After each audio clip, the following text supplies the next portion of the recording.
Hey everybody, this is going to be a mega video about all the different comma rules that you could bump into while writing. And if you have any questions about these rules that I'm going to discuss, you're more than welcome to go to the Purdue Owls website because they have a page of comma rules, kind of paraphrased a little bit differently if you need to kind of see those visually.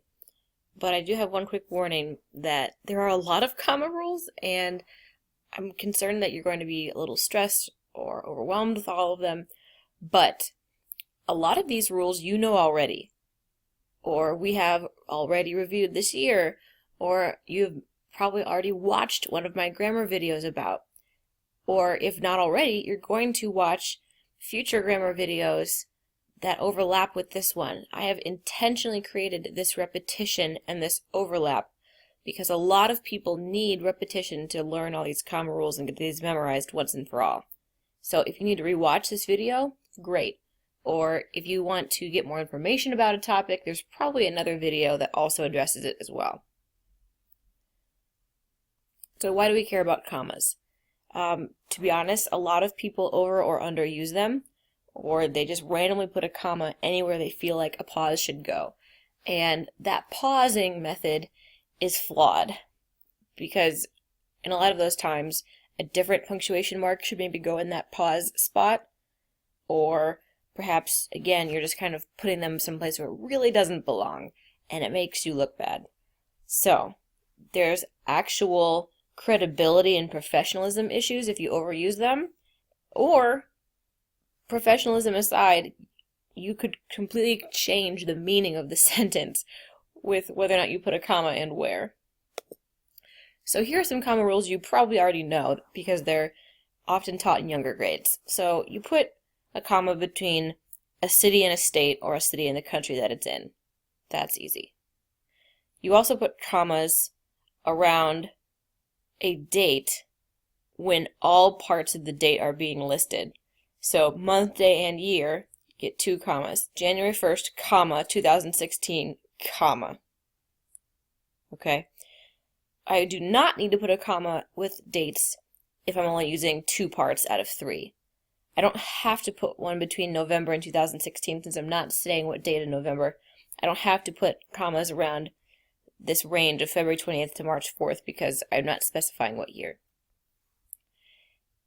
Now, you also use commas when I'm clarifying a title after a name, because that's a type of appositive, which we'll talk about more later. I don't need a comma between Senator Brutus, because that's part of his title beforehand. I don't need to put a comma between doctor and so. But I would need to put a comma, or 2 commas even, around a title or description that comes after the name. So Sarah Hardin, PhD, is a teacher and an author. Well, I wish, but no. So in this case, it comes afterwards, so I need a comma. A lot of times when people have the part, so the affix junior in their names, they're supposed to have a comma with that as well, but we don't always do that in our culture. So here's where we start stepping into stuff you might or might not know. First of all, there's a thing in grammar called nouns of direct address. These happen usually in dialogue, and this is when I am talking to a specific person or group directly, and I want to get their attention. I might say, "Mom, can I please go to the movies?" And when I'm talking directly to Mom like this, I'll put a comma here. "Coach, let me play." "Dude, I don't know what happened." Or, "Listen up, team, we need to focus." So, nouns of direct address are usually at the very beginning of the sentence, but they can happen in the middle or somewhere else too. And again, if I have a little interruption like this, or if I'm talking to someone directly and I'm saying their name, put a comma. Appositives are kind of like nouns of direct address, and they can actually overlap. For example, my teacher, Mr. Buckeye, is a former football player,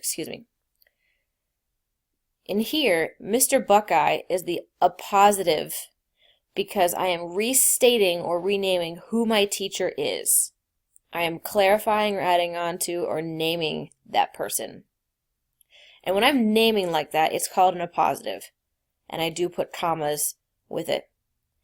And appositives can be in the middle like this, or they can be at the end. He gave dog treats to his favorite pet, Sniffles. Who's the favorite pet? Sniffles is. I'm adding it on, so I'm going to put a little comma right here to show that this is an appositive. And interjections are another type of brief pause that get a comma. Interjections are actually one of the 9 parts of speech, and they're their own category. And these are abrupt remarks, exclamations, or side comments. And just like a noun of direct address had a little word and then a comma, interjections are also a little word with a comma, except these are just not names. Whoa, that was awesome. Hey, why did you do that? Yeah, I'll do it later, okay? So in this final sentence, both yeah and okay are interjections. They're these single words, or sometimes like a couple words, that are exclaiming or making a side comment. This list stuff you may or may not already know. I'm hoping you do. If I'm listing only 2 things, I don't need a comma. Whether that's a compound object, like I bought 2 things, cheese and bread, no comma. Or if maybe I have a compound predicate or a compound subject, Andy and Buzz went on a space adventure. Don't put a comma between Andy and Buzz. You don't need it. You do need a comma if you have 3 or more things. In fact, when you're listing 3 or more things and you use that comma before and, it's got 2 names. You can either call it a serial comma or an Oxford comma. Now this is actually controversial, and I've watched grammar nerds argue this really intensely. Some schools of thought and professions and job industries use the Oxford comma and some do not. In the humanities, we often do use it. In certain journalism fields, they don't. So if you pick up a book or an article, you might see the Oxford comma missing, and that was probably on purpose. However, at least in the United States, the ACT and SA still want it, so please use the Oxford comma, at least for now. Once you get into college and get into your job field, it may change. So I went to the store and bought eggs, bacon, comma, and bread. The Jedi, Ewoks, and Rebels fought against the Empire. If I have 3 different things being listed, use that comma with the word and. Adjectives can get tricky if you have a bunch of adjectives together. For example, if I have 2 or more adjectives that I want to stay in a certain order, or that I think are of equal importance, then I'm going to call them cumulative adjectives, and they do not get commas. The lack of commas shows that I want these words to stay put. The red, rusty bicycle. If I flip-flopped these and said the rusty red, suddenly the meaning of the sentence has changed. Right now, with this sentence, the bicycle is the thing that's rusty. If I flip-flopped these, I might create the false impression that the color red is rusty, like it's a shade of red that's rusty, and that's not accurate.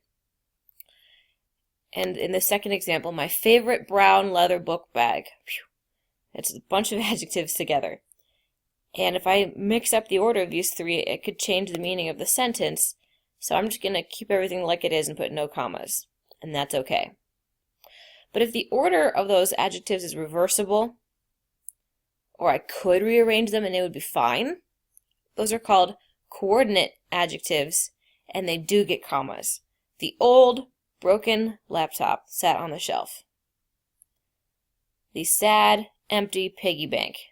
Actually, piggy should be highlighted too, sorry. This is also an adjective right now. But sad and empty are the 2 coordinate ones. I like to imagine that the comma in between is like that center pole of a revolving door. I know it's a weird metaphor, but it kind of reminds me that these 2 could be rearranged or spun around, and it would be fine. So transitions and different types of introductions also get commas. If I start a sentence with an introductory phrase or an introductory clause, like maybe a dependent clause, then it gets a comma. In 1969, comma, man landed on the moon. Across the field, the marching band was setting up to play. After the war ended, the soldiers got college educations. Now these first two are just introductory phrases. Because a phrase has either a subject or a predicate. This just has a year. This tells me a preposition, an article, and a noun, so there's no verb, there's no predicate, so these are just phrases. But the clause after the war ended is dependent because after is one of my Woobus words. The war, subject, ended, predicate. So this is dependent, and I'm still getting a comma because it's an introductory something or other. Now, if you've watched my semicolons video, you've probably already been introduced to conjunctive adverbs and how to carefully put a conjunctive adverb with a semicolon. And therefore, you get a comma anytime you're doing a single transition word or a single conjunctive adverb. First, comma, I have to go mow the lawn. Dance is considered a sport, too. That's an adverb right there. Cookies are great, semicolon. However, brownies are my second favorite. Different kinds of interruptions in the middle or ends of sentences also get commas. Not just the positives, like we described earlier, but modifiers that are non-restrictive. So, my neighbor, who's a doctor, or my best friend, who was sick, this Saturday, which is also my birthday, his foul shot percentage, which is decent. So these add-ons, these interruptions that have bonus information that's not critical to a sentence, get commas. Compound sentences get commas with fanboys conjunctions. We've talked about this in sentence types videos when we're trying to prevent or fix a run-on, but this is just a reminder that if I'm going to use a comma to join two complete sentences, I must also have a fanboys conjunction and vice versa. Otherwise, I'm creating a run-on, and that's not cool.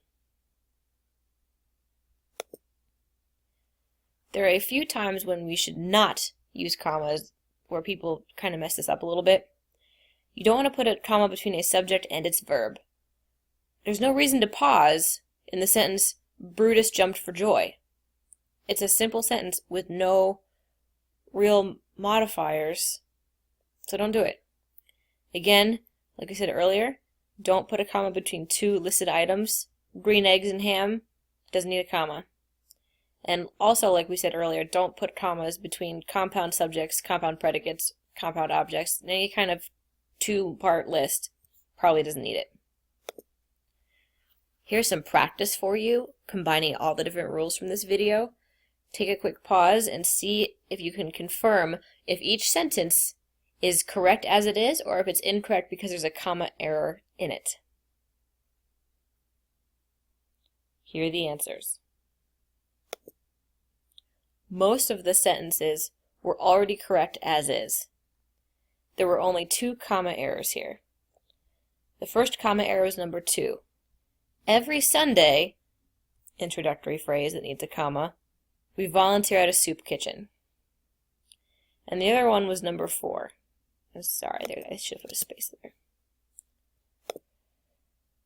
Darth Vader built the Death Star, comma, and he destroyed several planets. Here's a comma fanboys joining 2 sentences together. Now, 3 and 4 are not the same sentence, and I did that to you on purpose. Number 3 shows Darth Vader doing a compound predicate. He's doing 2 things, or is a list of 2 things. Built the Death Star, destroyed planets. Number 4 actually is a separate second clause because I get the subject he. The word he is the only word that's different between 3 and 4, but that changes the rules. So I hope this video was helpful to you, either a good review or taught you new things. And remember, please rewatch this or watch any of the other videos that overlap with this if you need help. Thank you bunches for watching.